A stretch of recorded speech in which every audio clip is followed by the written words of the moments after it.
Belakangan ini cuaca terasa sangat panas sekali, seperti membakar ubun-ubun kita. Sebentar saja beraktivitas di luar ruangan membuat tubuh kita gosong.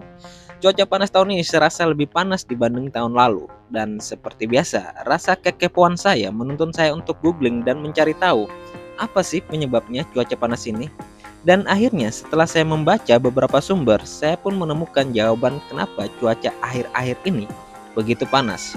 Yang pertama adalah memang sekarang ini ya lagi musim kemarau. Ya seperti pelajaran waktu SD, Indonesia memang memiliki dua musim saja, musim hujan dan musim kemarau yang disebabkan oleh angin muson. Terus alasan yang kedua, kenapa kemarau ini terasa lebih panas, itu disebabkan oleh fenomena El Nino yang terjadi di Samudra Pasifik dan fenomena Indian Ocean Dipole atau yang disingkat IOD yang terjadi di Samudra Hindia. Terus apa itu El Nino dan IOD? Ini saya kutip dari website Indonesia Baik ID ya. El Nino adalah fenomena pemanasan suhu muka laut atau disingkat SML. Pemanasan SML ini meningkatkan potensi pertumbuhan awan di Samudra Pasifik Tengah dan mengurangi curah hujan di wilayah Indonesia. Singkatnya, El Nino ini memicu terjadinya kondisi kekeringan untuk wilayah Indonesia secara umum. Sedangkan Indian Ocean Dipole atau IOD itu didefinisikan sebagai perbedaan suhu permukaan laut antara dua wilayah, yaitu Laut Arab, Samudra Hindia bagian barat, dan Samudra Hindia bagian timur di selatan Indonesia.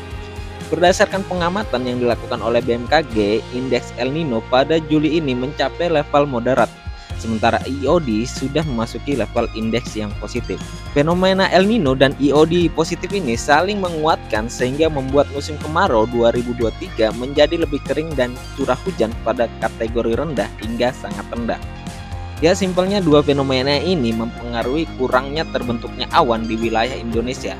Jadi boro-boro ada hujan, potensi terbentuknya awan di Indonesia saja saat ini itu begitu rendah. Terus alasan yang ketiga, kenapa kemarau ini terasa lebih panas dari sebelumnya? Itu adalah karena efek dari pemanasan global atau global warming bahasa kerennya. Isu ini sudah digaungkan bertahun-tahun oleh para ilmuwan, tapi kita semua tidak peduli. Sekarang ketika kita merasakan panas begini, mungkin walaupun agak telat, tapi kita bisa lebih aware dengan hal ini jika mengetahui soal global warming atau pemanasan global ini.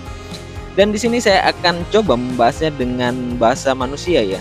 Tentang apa itu pemanasan global, penyebab, dampak, dan solusi dari hal yang dianggap oleh para ilmuwan yang akan menjadi penyebab kiamat atau kepunahan massal yang keenam. Ngeri loh ini. Jadi tanpa berlama-lama, ayo kita bahas.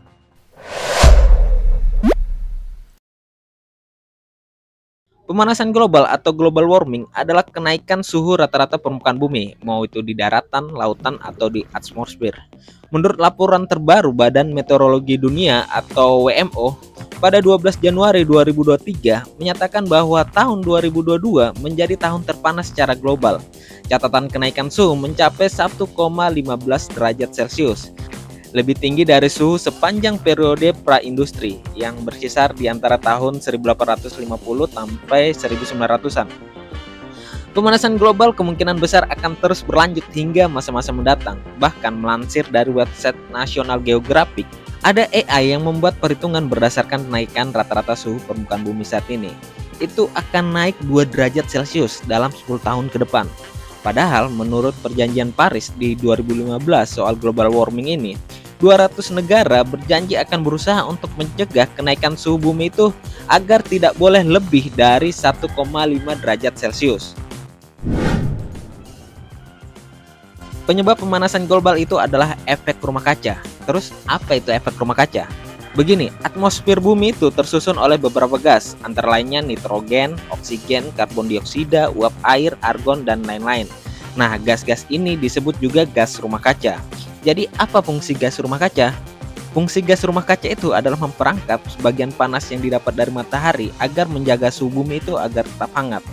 Jika tidak ada gas rumah kaca ini, panas yang didapat dari matahari akan terlepas kembali semua keluar angkasa. Ini akan membuat perbedaan suhu yang ekstrim. Sangat panas pada siang hari dan sangat dingin pada malam hari. Perbedaan suhu yang ekstrim ini akan sangat sulit menopang kehidupan di bumi. Nah, disebut efek rumah kaca karena mekanismenya seperti kita berada di dalam rumah yang terbuat dari kaca. Sinar matahari bisa tembus masuk, tapi panasnya akan terperangkap di dalam rumah kaca kita. Terus apa yang menyebabkan suhu permukaan bumi terus naik dari tahun ke tahun?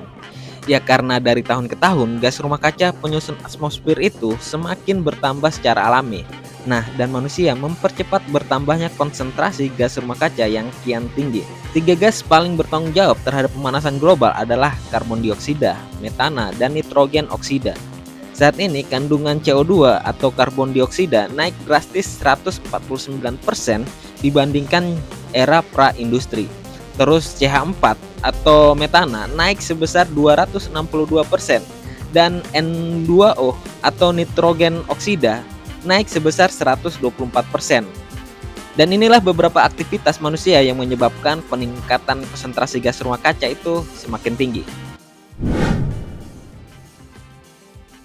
Yang pertama, penggunaan bahan bakar fosil seperti minyak bumi, batubara, dan gas alam untuk keperluan transportasi, industri, dan pembangkit listrik. Juga hobi orang-orang Indonesia bakar sampah menghasilkan emisi gas rumah kaca, terutama karbon dioksida. Terus yang kedua, praktik pertanian modern, ya termasuk penggunaan pupuk nitrogen dan pertanian berbasis peternakan, menyebabkan pelepasan metana ke atmosfer yang merupakan salah satu gas rumah kaca yang paling kuat.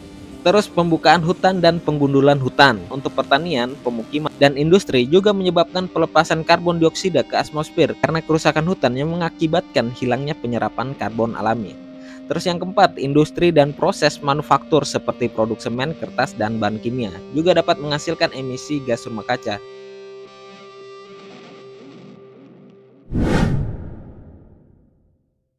Terus apa dampak dari pemanasan global ini? Yang pertama, sudah pasti cuaca yang tambah panas yang membuat kita sakit kepala. Terus yang kedua, perubahan iklim. Pemanasan global telah menyebabkan perubahan iklim yang signifikan di berbagai belahan dunia. Ini termasuk peningkatan suhu rata-rata global, perubahan pola cuaca yang tidak stabil, peningkatan kejadian cuaca ekstrim seperti banjir dan kekeringan, serta peningkatan frekuensi dan intensitas badai tropis. Yang ketiga, peningkatan level air laut. Pemanasan global menyebabkan melelehnya es yang berada di kutub secara signifikan. Tentu saja ini akan menambah volume air laut, yang akan membuat daratan yang kurang tinggi nantinya akan tenggelam oleh air laut yang naik ini. Makanya peneliti memperkirakan Jakarta itu tahun 2050 akan tenggelam. Jadi siap-siap warga Jakarta ya, 2050 akan tenggelam. Yang keempat, gangguan ekosistem. Peningkatan suhu global dapat mempengaruhi ekosistem darat dan laut, termasuk pergeseran pola migrasi hewan, kepunahan spesies, dan perubahan dalam distribusi dan kelimpahan organisme di berbagai habitat. Terus yang kelima, dampak ke kesehatan masyarakat. Pemanasan global juga dapat memiliki dampak negatif pada kesehatan masyarakat, termasuk peningkatan risiko terjadinya penyakit yang ditularkan oleh vektor seperti malaria dan demam berdarah, serta dampak buruk pada kesehatan akibat perubahan suhu yang ekstrim. Terus yang keenam, ketidakseimbangan sumber daya. Perubahan iklim juga dapat mengganggu ketersediaan air bersih, sumber daya pangan, dan ketersediaan energi, yang pada gilirannya dapat memicu ketegangan politik dan konflik di berbagai wilayah, ya karena rebutan sumber daya pastinya.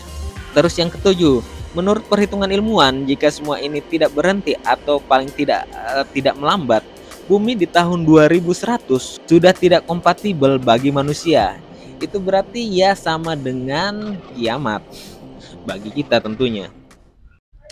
Terus apa solusi dari semua ini? Ya sayangnya tidak ada. Kita tidak bisa menghentikan pemanasan global. Kita hanya bisa memperlambatnya saja dengan cara mengurangi hal-hal yang membuat pemanasan global itu lebih cepat memburuk. Dan saya sadar itu akan sulit bagi warga plus 62 untuk melakukannya. Ya minimal jangan bakar sampah lah.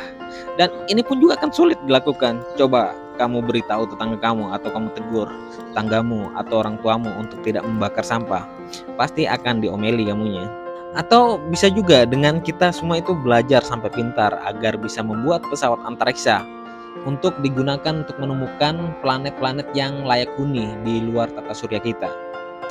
Tapi kayaknya agak sulit juga ini bagi orang kita. Pemirsa, aksi penghadangan truk demi konten di media sosial kembali terulang. Kali ini seorang remaja laki-laki tertabrak truk di Kabupaten Bandung, Jawa Barat. Ya pokoknya kita harus mulai sadar lah isu soal pemanasan global ini. Jadi paling tidak kita bisa belajar untuk memperlambat pemanasan global ini. Manfaatnya apa? Ya tentu saja mungkin kita tidak akan merasakan dampak kiamat yang dihasilkan pemanasan global ini. Tapi anak cucu kita akan kena dampak dari pemanasan global yang dimulai dari saat ini. Jadi jika kita bisa memperlambat pemanasan global, kita memungkinkan untuk anak cucu kita masih bisa hidup di planet bumi.